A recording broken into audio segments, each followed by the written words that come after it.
Welcome to the Regen Brands podcast. This is a place for consumers, operators, and investors to learn about the consumer brands supporting regenerative agriculture and how they're changing the world. This is your host, Kyle, joined with my co-host, Dave C. Let's dive in. On this episode, we have David Bronner, who is the CEO of Dr. Bronner's.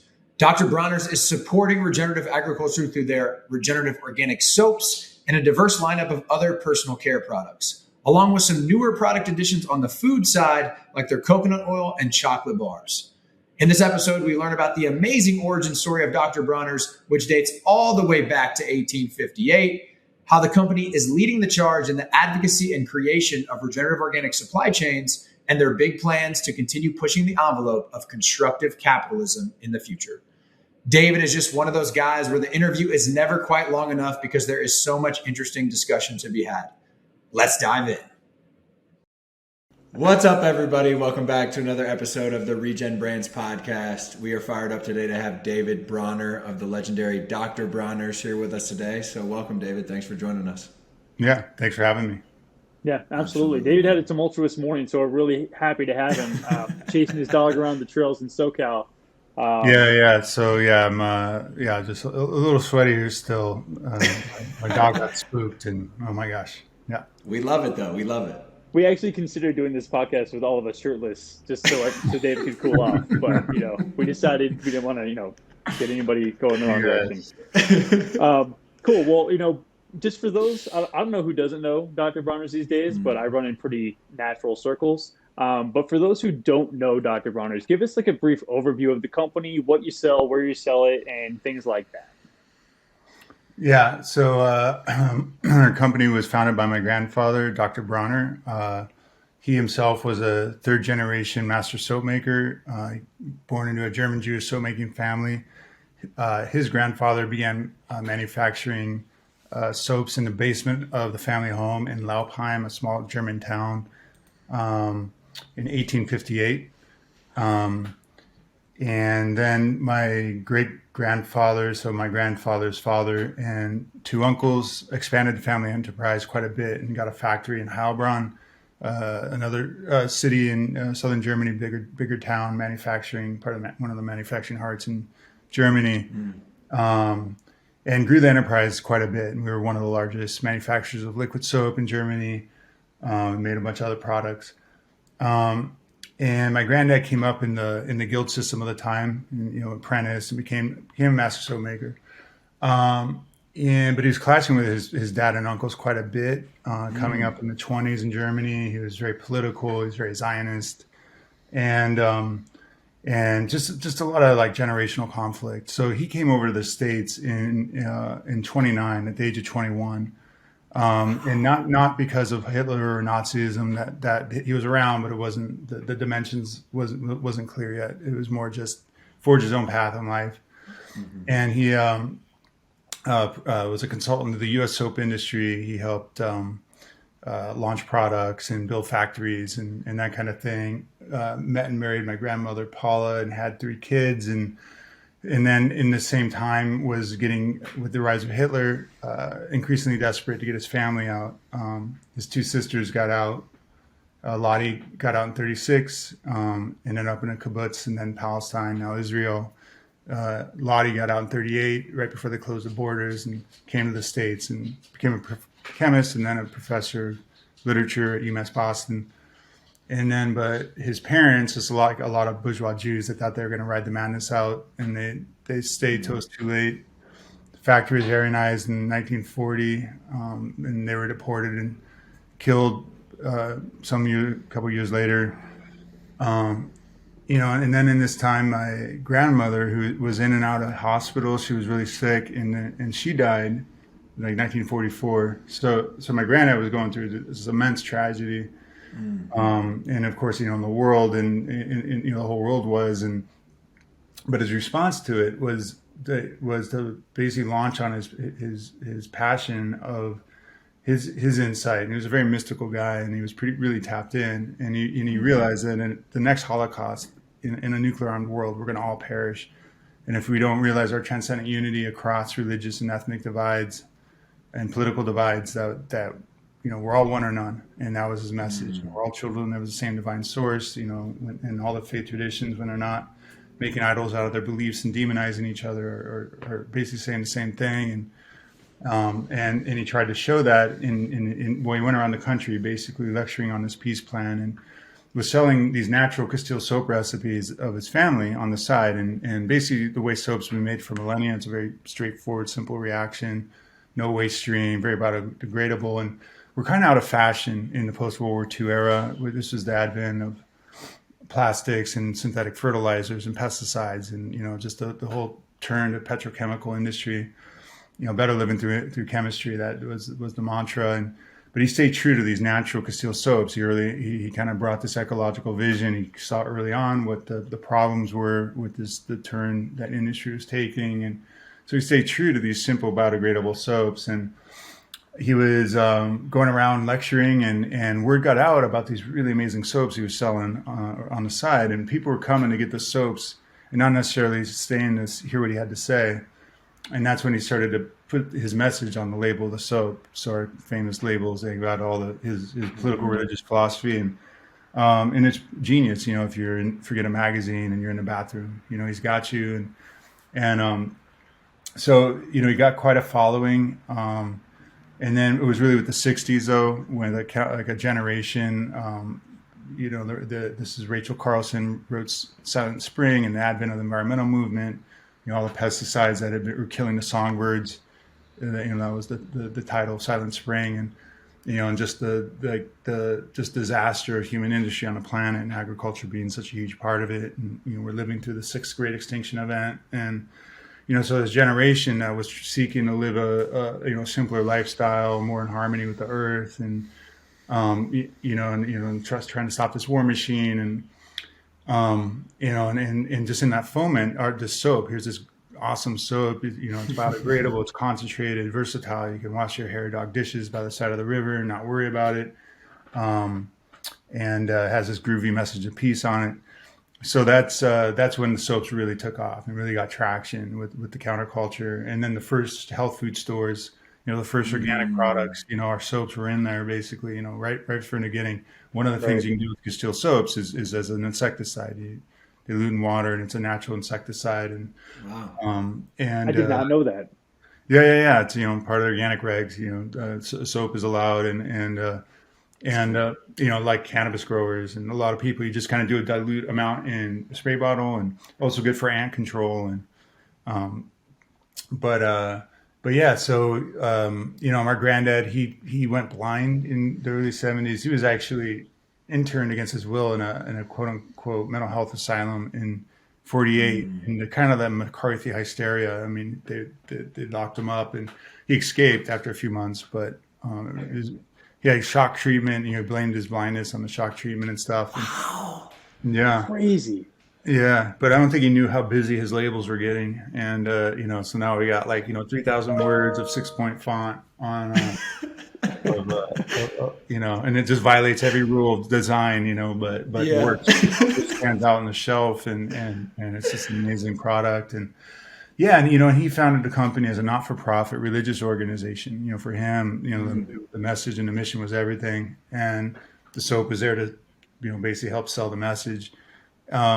And the IRS disagreed with that tax exempt designation, and he was in bankruptcy. And my dad, for his part, my granddad was not a great father, and basically parked his kids in a series of foster homes while he went around the country and would check in on them once in a while, and financially supported them. But my dad was basically associated the whole mission more or less with bailing as a father, and but my dad went to the Navy at the age of 17, and he was 8 years enlisted, chief petty officer, achieved the highest enlisted rank, came out and went to work with my granddad, and it was it was a fraught, and my granddad was just dealing with mega trauma, and doing what he's doing and on fire with his passion, and my dad went to work with my granddad in LA.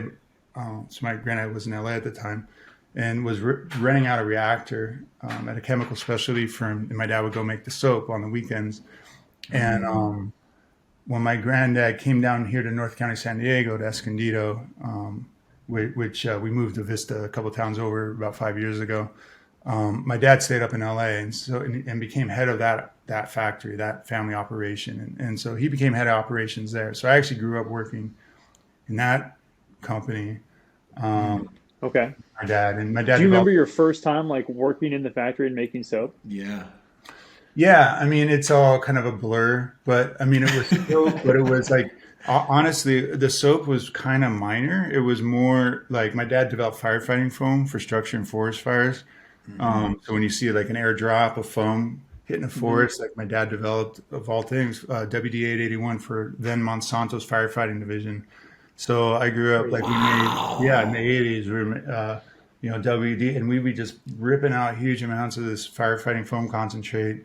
And it's not the long term, like the really bad, gnarly stuff. It's the long term, what do you call them? Retardants. And that's some really gnarly stuff. But the foam concentrate is actually biodegradable and okay.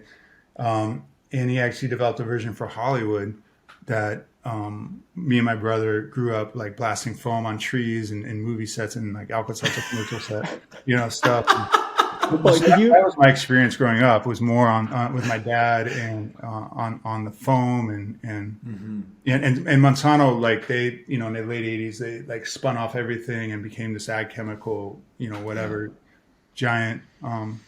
But that product is still in the market. So I grew up blasting foam, and really I didn't understand my granddad growing up.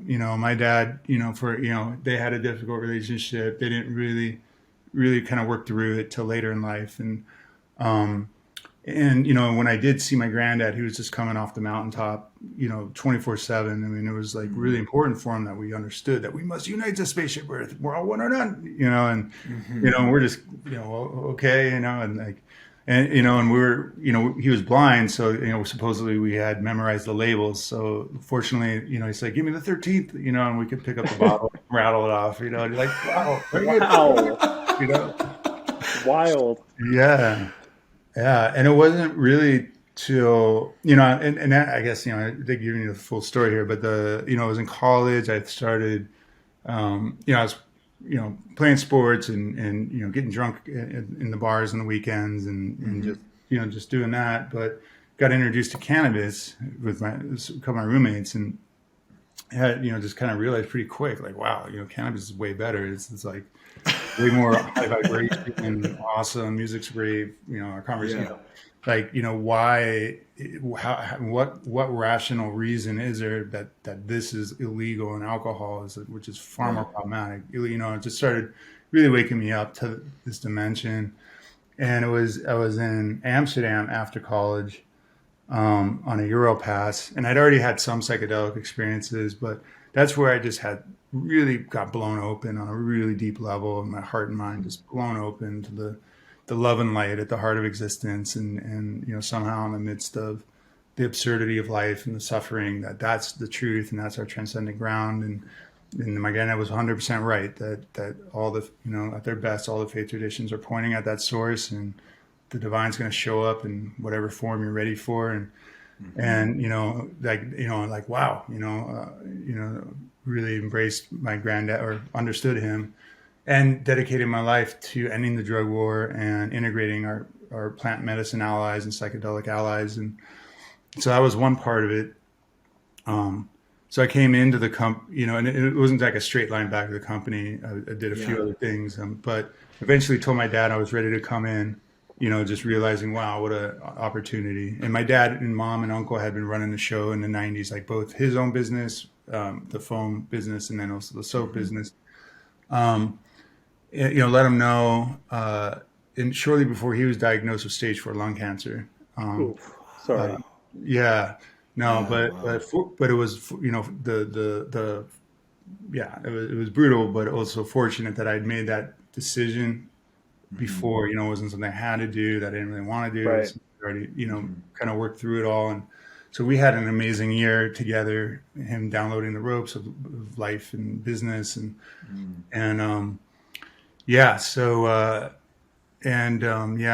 shortly before he died, he oversaw the donation of land, like 1,000 acres of land in East San Diego County. That was like a third of our worth. Like we had the business and we had this land from, my step grandmother got everything. I was fine. But we had all these estate taxes, and all of the advisors were telling, and I should say that my dad had, when my granddad was in bankruptcy paying all these back taxes, that's when my dad and mom and Uncle Ralph stepped in and kind of righted the ship and exited as a for-profit on sound financial footing.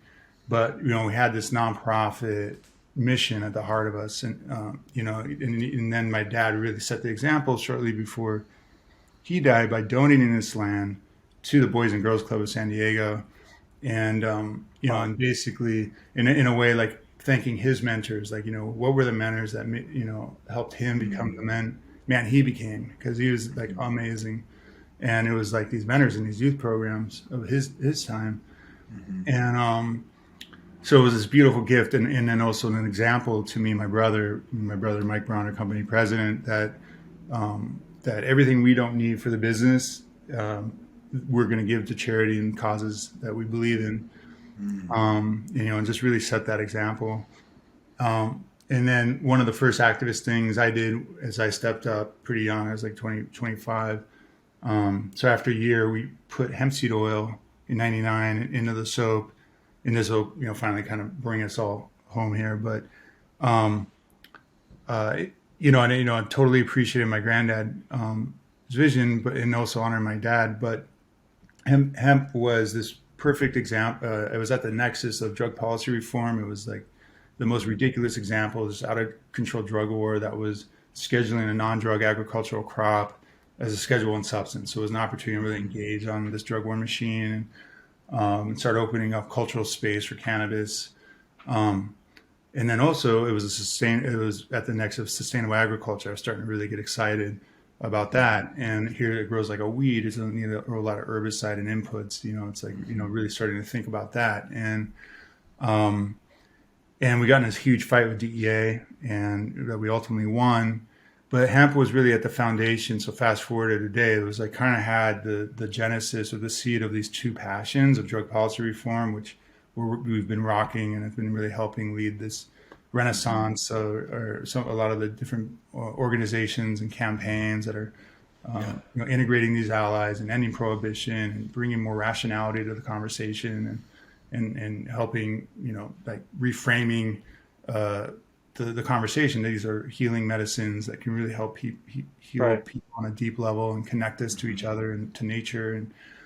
And then the other side of that was, realizing that hemp's great, and it was a symbol of regenerative agriculture, but was all too often not grown regeneratively. And it was more a symbol of a management approach, it's not the crop in itself. It's all crops can be grown in a regenerative or degenerative way. And that's when we really started to think about it and think about our own supply chains, and realizing it's really cool that we're based on natural oils, primarily coconut, olive, and hemp, and palm, and various essential oils, versus all these synthetic detergents like most of our competition was. And that's awesome. And my granddad done great with that. But, just realizing we're just buying from brokers. We have no visibility into the growing conditions that these, materials are being grown under, and, the environmental or social conditions. And so that's what really launched our adventure. So that would be in the early 2000s, of really inspired by the fair trade movement on one side, organic on the other. Like we need to, I'll say, like, first we went organic. I think in 2003 we were certified. So, but then kind of quickly realized that, we're still buying from brokers. We're not in a direct relationship with our farming communities. We don't know exactly what's going on there.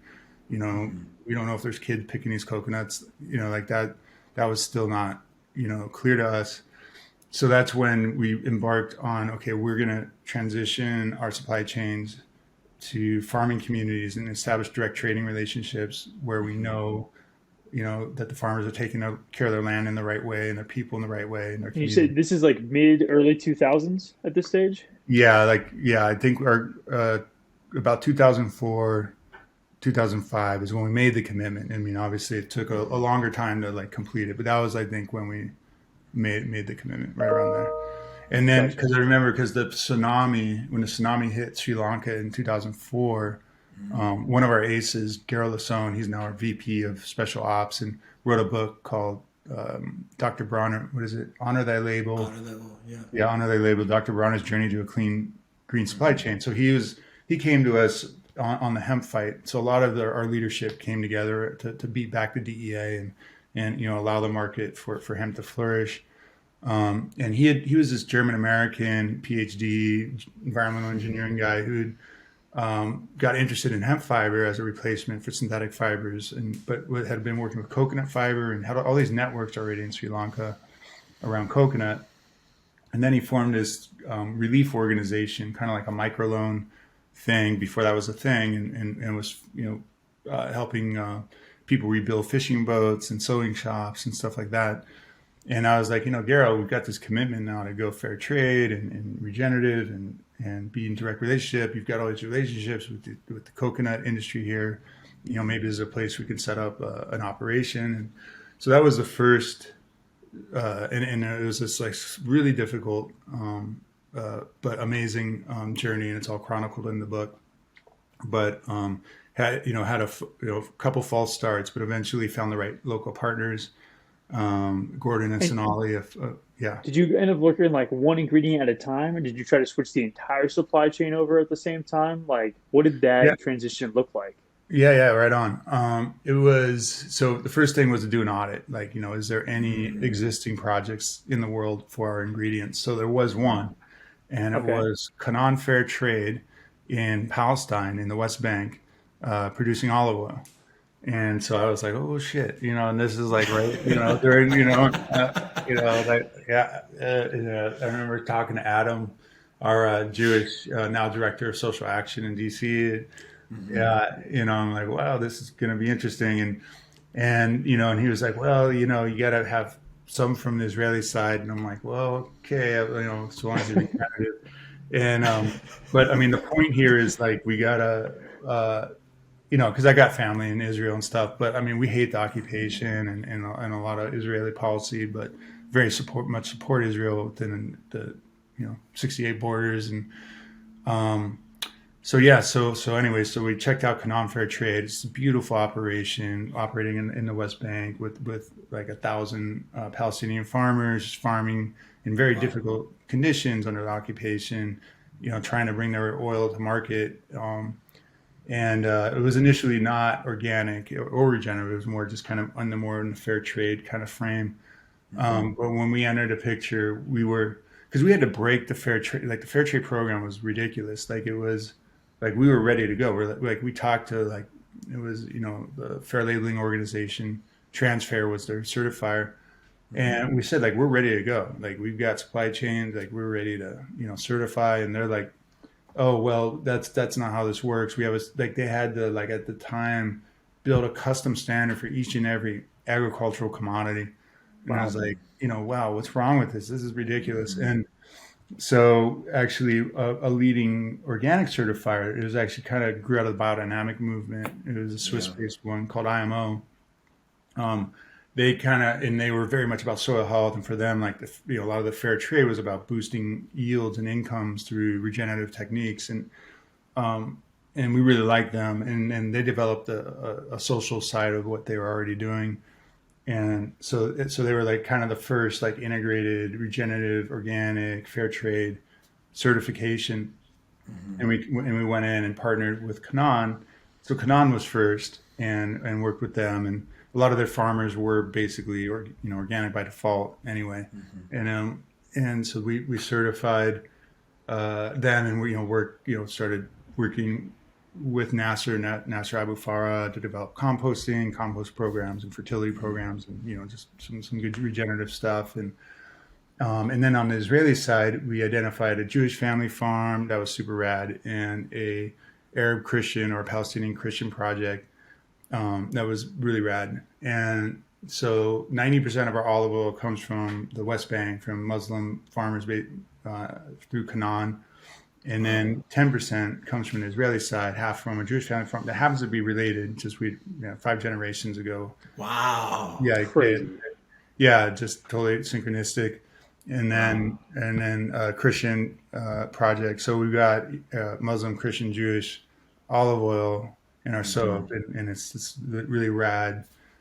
Yeah. So each ingredient had its own journey. Each of our major ones, and took had its own adventure. How, Yeah. David, how has that guided like product development roadmap? And so one thing for the audience, the historical story that David gave us is all online and it is awesome. There's pictures, there's great text. So check that out. It takes literally 5 minutes. It's super dope. But you guys are doing coconut oil now, you guys are doing soaps, but you're doing toothpaste, you're doing lip balm, you're doing all these things. And in the historical timeline, it kind of talks about some of that product development. But I'm assuming as you brought all these supply chains, direct trade or fair trade or in-house, it kind of guided where y'all went from a product development standpoint. So can you talk us through that arc and how that's developed over time? Yeah. And so the major supply chains were coconut, palm, olive, and then mint. And then I'll just briefly on palm, and that's a very controversial one. Is generally grown in these as bad as can be corporate plantations in Indonesia and Borneo. They're ripping up rainforest and wetlands and oxidizing huge amounts of carbon to the atmosphere and disrupting farming communities, and just everything that's wrong with industrial agriculture is pretty much the worst with palm. But this project in Ghana was a pre-existing nonprofit. It was it wasn't being that well run, but the genesis was the palm actually originates from West Africa, and there are these farmers that were growing in it, trying to grow in a good way, but we partnered and really helped we brought in a lot of different agronomists and experts, and really helped boost just through a fertility compost program and just some good regenerative techniques, and ultimately intercropping complementary tree crops, so cocoa and banana, and then ground cover cassava, and doing these dynamic agroforestry systems or multi-strata. Really solid. Love it. Yeah. Anyways, multi-strat agroforestry. And cocoa is another very problematic crop. So showing how you can take two very problematic crops and grow them in a very regenerative system where you're boosting yields and incomes and sequestering carbon and minimizing weed and pest pressure. So then simultaneous with that, we were getting in a big fight with the personal care industry over organic standards, because in personal care, organic was just being used on the most synthetic schlock products, and the game was people would just basically take a synthetic petrochemical formulation, put like a tea bag of organic herbs in their production batch water, and then load up the front of their ingredient deck with organic extract of lavender and calendula and blah blah blah, right? And then it'd be all the same crap in that actually drove their product. Nothing about it was organic or anything. So we were on a mission. I mean, we tried in good faith to work out a standard that would be tailored to the personal care, and worked with everybody. But then we got a standard, and then everyone just kind of like, okay, well, whatever, and just didn't bother to certify to it. And so at that point, we started like, okay, well, we have no choice. We're going to litigate. This is completely deceptive. And as part of that, also we're gonna also prove, because part of what everyone's saying is like, oh, you can't do this to the organic regs. You can't produce personal care to a program designed for food. And we were saying, well, no, man, like our skincare should be certified to the food standard. Like your skin is your largest organ. What you put on your skin is going in your body. You should not be putting all this toxic crap. And you can absolutely produce lip balms and lotions and shaving gels and personal care that conforms to this food standard. And so that was the real genesis for us to start launching and get into and so that was like 2008 maybe was when we actually launched, like the first suite of non-soap. We were just liquid and bar soap forever, but then we launched kind of just to make a point, to prove a point that we can make quality personal care in a lot of different categories and conform to the restrictions of the food program.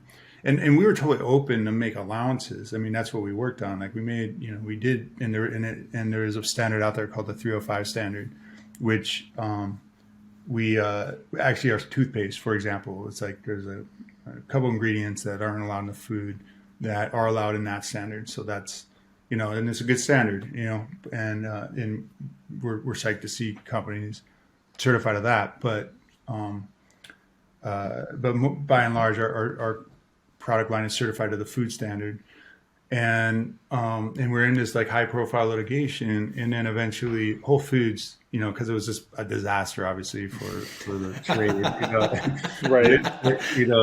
they finally like implemented. They said, okay, your organic claims either meet 305 or the NOP, or you're off, and Yep. or take it off, and so they, that was like 2010 or something.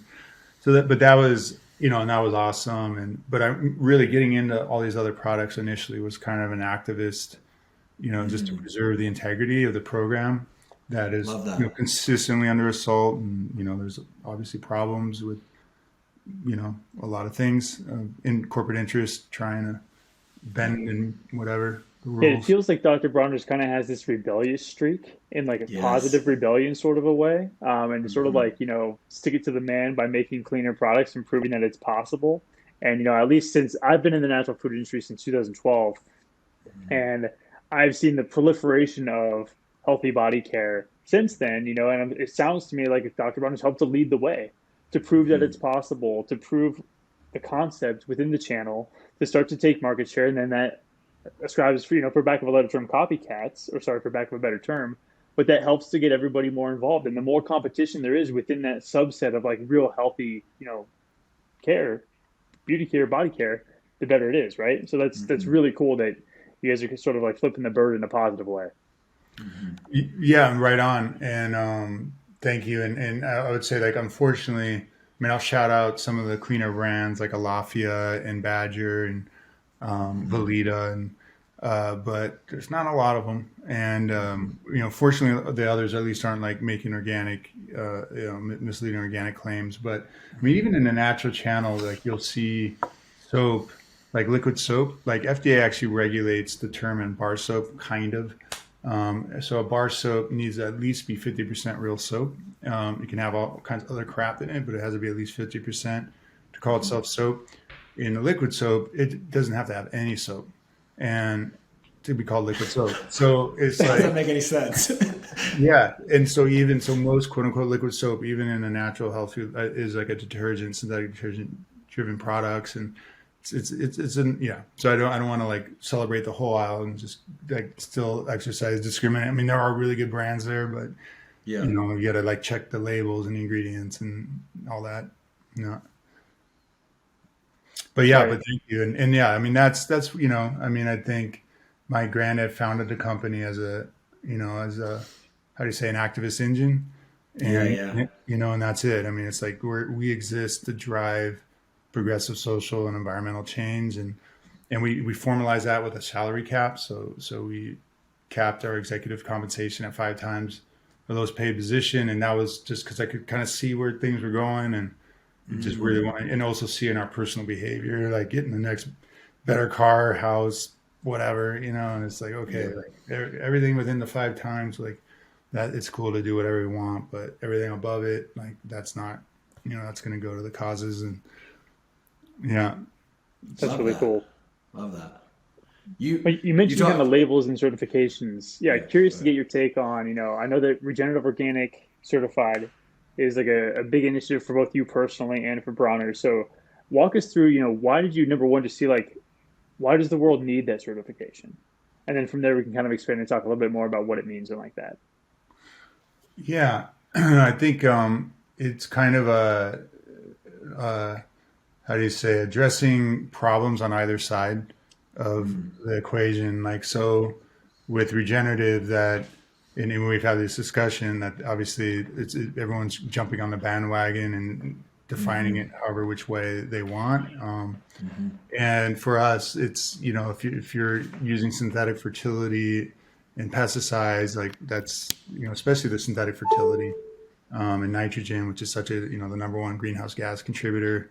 like when we talk about the promise regenerative ag has for climate change and addressing it, like, that's a contradiction. Like if you're relying on synthetic nitrogen fertility. And so that was on the one hand, like that we really wanted regenerative to have that dimension. And then on the organic side, things were going sideways fast in that, like there was the animal welfare, there was this actually a pretty decent elevation of animal welfare standards. They've gotten torpedoed in Congress by the different corporate interests. So, the hydroponics, soilless, just things are starting to be not awesome on the organic side. So there was an opportunity here to basically kind of put a besting, enshrine the high bar standards, like what good organic farmers were already doing basically. But, all too often corporate farms were just doing input substitution, okay, we can't use synthetic nitrogen. Okay, we'll just use CAFO manures, not actually building fertility through regenerative means on their farms and doing things as they should be. And that the organic regs are kind of mostly about what you shouldn't do, but not about what you should do. And so there's an opportunity to really enshrine perimeter plantings for pollinators and predator insects and cover crops and rotational grazing and all the things you should be doing in a good, organic / regenerative system, rather than just what you shouldn't do. Compost, all that, how do you build on farm fertility and not just rely on off farm input? And then, that was the genesis. Oh, and then of course, like in Jeff at Rodale, Jeff Moyer has a line, like, it's not enough just to treat the earthworms with respect, and that the organic movement back when had, worker rights and, that was part of the movement, but that got lost. So it's not like, the migrant labor workforce that's picking lettuce, for example, all of a sudden gets some kind of better deal on the organic farm versus the conventional farm. It's the same, generally exploited labor. And so it was about bringing in the labor criteria, worker criteria, and then animal welfare, just really enshrining pasture-based, true pasture-based animal welfare criteria.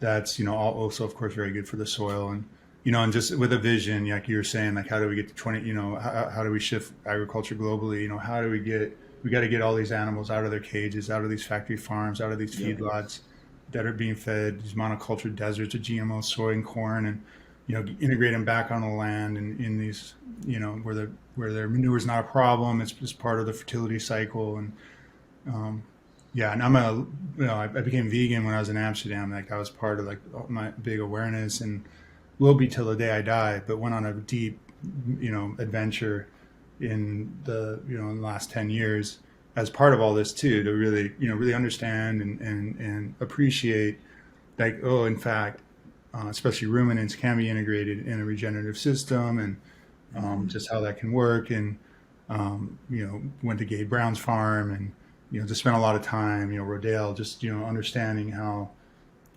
ruminants can really integrate in a cropping system and be part of a, and just like there's a sustainable balance of animal and plant life in a wild ecosystem, there can be in a farming ecosystem, but we just need to really drastically reduce the population overall and integrate in a sustainable balance.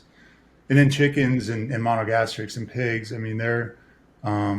can be too. Historically they were on the farm to eat everything that wasn't edible, they could just consume and convert otherwise inedible, calories and proteins into edible. Right. So, and even rocks, as we learned on our previous podcast, chickens eat rocks. Yeah. To grind grain. Who knew? It's crazy. Right on. Yeah. So, there's a regenerative logic to all this. And so, but yeah, it's just about like moving, but generally it's just a disaster, right? Chickens are in these batteries, these small little cage batteries, so they they don't waste any energy on moving around, and it's just all like to weight gain, and then they're leading these short, horrible lives, and the best day of their life is when they're killed, basically. And so it's like, just how do we shift this? And two-part question for you, David. What's been the hardest part? And Elizabeth's kicking ass, and the rock certification is flying, so she's doing a great job. But what's been the hardest part of getting that certification launched and rolling? And then in Dr. Bronner's supply chain, what's been the hardest commodity to do regenerative organic? Yeah, well, we launched our pilot in the pandemic. You know, it's just freaking nuts. Yeah. So you know, that was definitely very difficult. But I think we're really starting to get some real traction now. I mean, we've got you know just a suite of incredible farms and brands starting to certify, and so I think we're really starting to hit critical mass. I think probably 24 is when we'll have like that kind of sweet spot. I mean, even for ourselves, like we're not all rock certified yet. Like we're still in process, but we anticipate Q1 of 24 us, and you know, just like a kind of critical mass, we can, you know, come into market and you know, start doing, you know, really appreciate when you guys are doing, you know, the end caps and stuff, and just, you know, inviting in whoever's got regenerative organic certified products, like come in, and you know, hopefully that's kettle on fire, and we're, you know, just rocking and really partnering with, you know, Whole Foods and other retail partners to really educate consumers. And yeah, you know, just let's see. I mean, it's I mean, fortunately for us, because we were both organic and fair trade certified, and we basically were doing regenerative before that was a thing. It's been you know, more straightforward, but we're also, you know, we work at a lot of farms, so it's just it's just a process. And let's see what's been the most difficult. Well, I mean, just we've outstripped just our growth. Like we've just kind of outstripped our own dedicated supplies on the lauric oils. So like we just need, there's basically a couple promising candidates out there to be able to kind of fill in the coconut and palm kernel oil to get us all to rock. But yeah, it's like, you know, doing the due diligence and making sure they're, you know, the real deal. And we have one partner that we think fits the bill, and we're kind of working with them right now. But that's incredible. And I know, like, from an innovation standpoint, two of the more recent innovation pieces, like the rock certified coconut oil and the magic bars, the chocolate bars, are very much like focused on innovation and incorporating regenerative into future like verticals. I'm curious, are there any new products that we might see from Dr. Bronner's in the future that are specifically designed to use more regenerative products or to like bolster that supply chain? yeah, I mean, the chocolate was, you know, pretty much grown, was a perfect example of that. I mean, we were helping our farmers sell their cocoa, you know, West African, especially Ghanaian cocoas, you know, top quality, and we were helping them sell to European chocolatiers, and just kind of got to know that and got to know some of the really good chocolatiers, and just kind of realized like, wow, you know, there's a real opportunity here to tell the regenerative story through a chocolate bar. And especially this dynamic ag forestry, which, you know, like, you know, there's, I think Hershey's and you know, they're being sued right now for just the horrible social conditions in their supply chains. And this, you know, we're showing how two of the world's most problematic crops can go together in this really cool way, and to the benefit of people and the land and animals. So that was you know, so chocolate, is you know, but that unfortunately has turned out to be a little bit more of a difficult lift than we thought. I mean, it's the best chocolate, and we got like Bon Appetit, and we got like just some incredible glowing reviews, but just you know, we thought like, wow, this is just going to be a home run. But you know, it's doing okay, but we're realizing Crowded channel. What's that? Crowded channel. Crowded channel. And it's just like, if you do the thought experiment of like, you know, what soap or shampoo company were you thinking like, yeah, they can make a real great chocolate, and, you know, vice versa. Like, who do you think, is it Hue? Is it, you know, Lily's? Who can make good soap? You know what I mean? It's like, there's just we need to like break, and so we're ramping up a huge demo program to just get the chocolate in people's mouths, and getting the third party, you know, the Bon Appetit, you know, they loved it. So we're just going to really leverage that, you know, to kind of overcome that. Yeah, I will say, so I'm a big chocolate fan. I know Anthony is too. We've talked about it on the previous podcast. Yeah. Well, I actually just tried the Magic Bar for the first time recently. I had the whole hazelnut one. and I was blown away. I thought it was fantastic. I just bought, I think it's the salted almond butter one is in my fridge right now. Yeah, right on. I'll probably eat it tonight in honor of this podcast.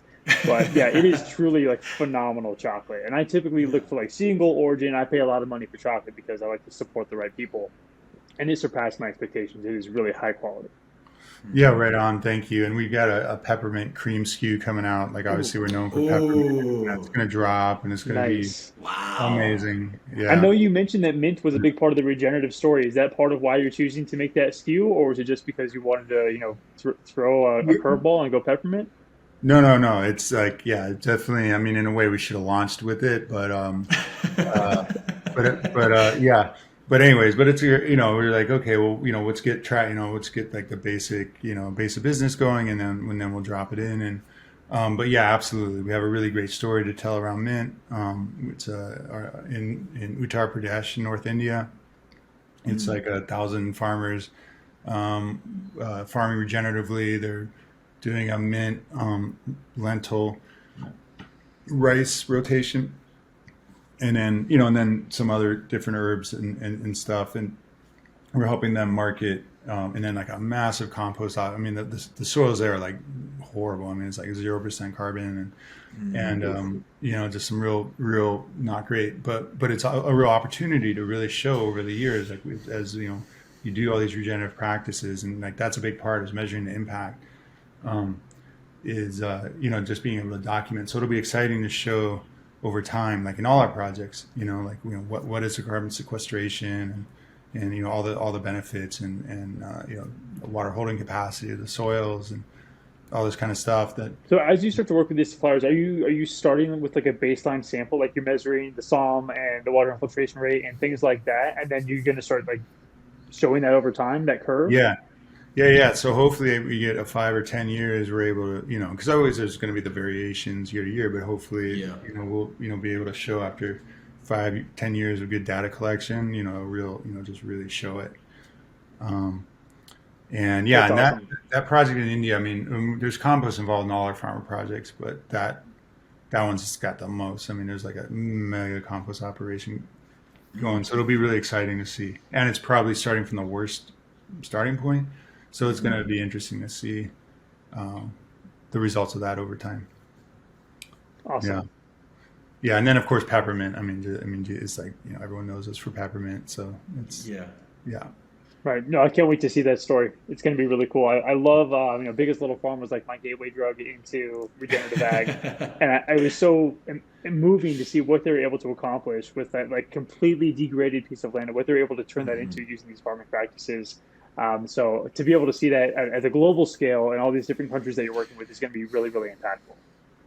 Yeah, that's, that's, I think, the vision we all share here, right? Is like, how do we transform agriculture from this disaster to these like thriving, vibrant, incredible farms and farming ecosystems? And I mean, the energy you feel when you're on, Apricot Lane or just any of these farms, it's just incredible. And I remember David Vetter, he was one of our key partners in Regenerative Organic, and he's got this beautiful, incredible farm. He hasn't brought any off-farm fertility in for 30 years. Just this incredible example of regenerative organic agriculture and biodynamics and doing just mixed livestock and cropping.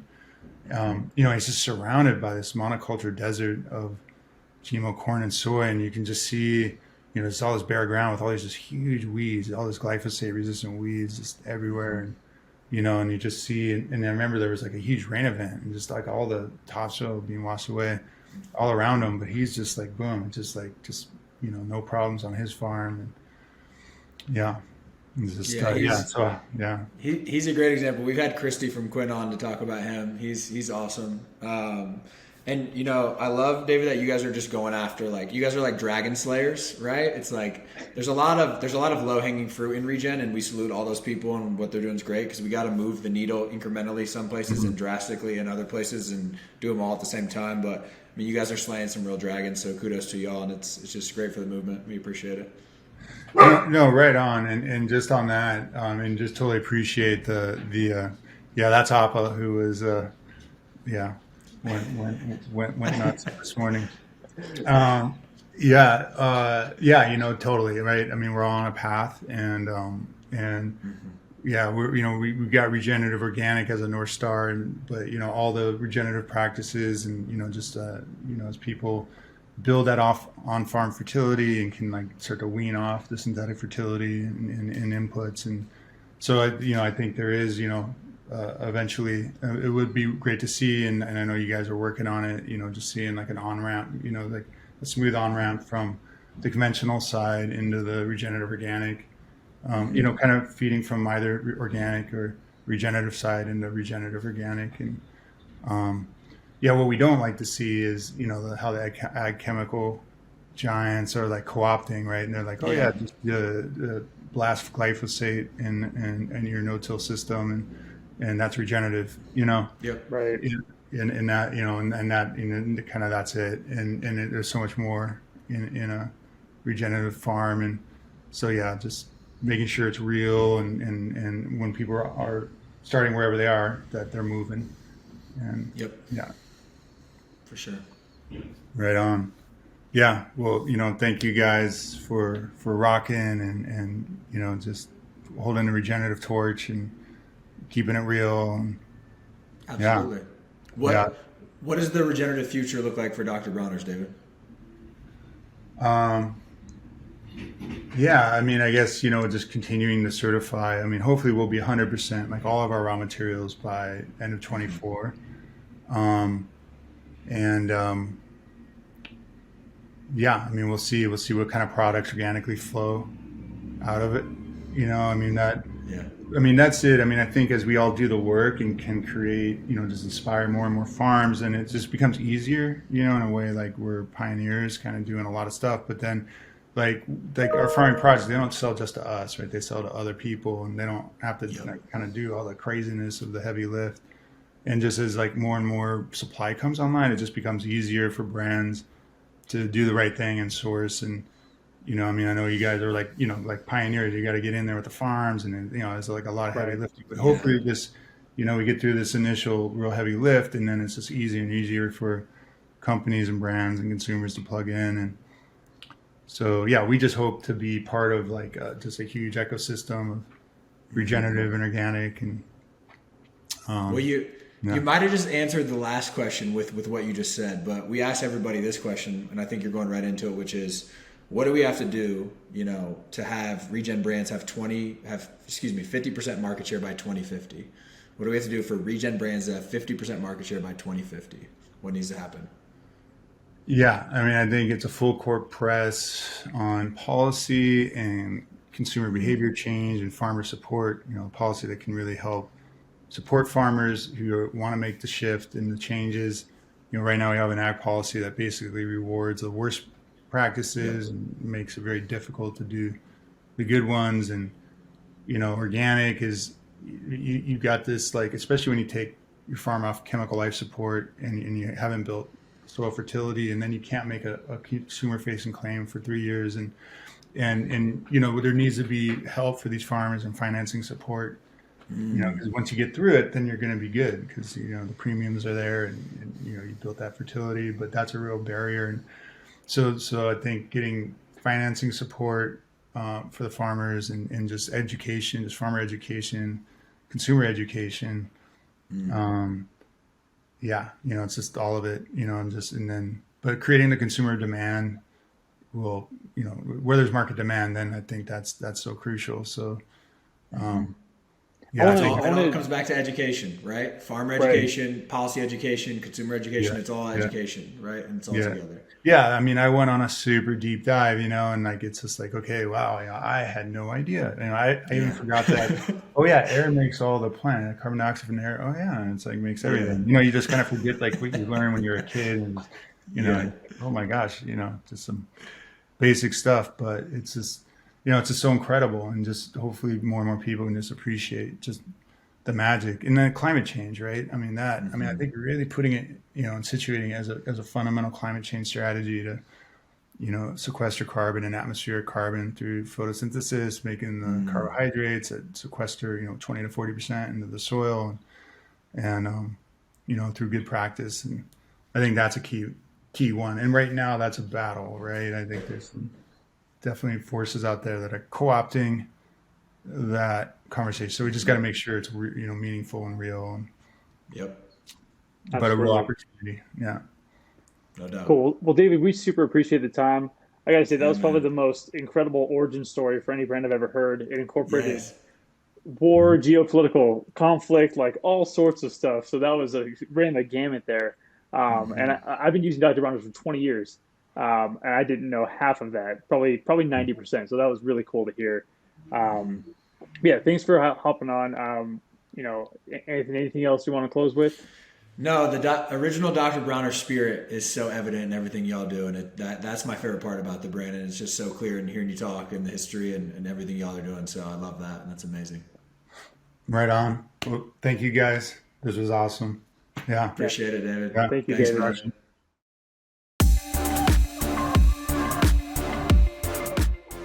For show notes and more information on our guests and what we discuss on the show, check out our website, regen-brands.com. That is regen-brands.com. You can also check out our YouTube channel, Regen Brands Podcast, for all of our episodes with both video and audio. The best way to support our work is to give us a 5-star rating on your favorite podcast platform and subscribe to future episodes. Thanks so much for tuning in to the Regen Brands Podcast, brought to you by the Regen Coalition and Outlaw Ventures. We hope you learned something new in this episode, and it empowers you to use your voice, your time, and your dollars to help us build a better and more regenerative food system. Love you guys.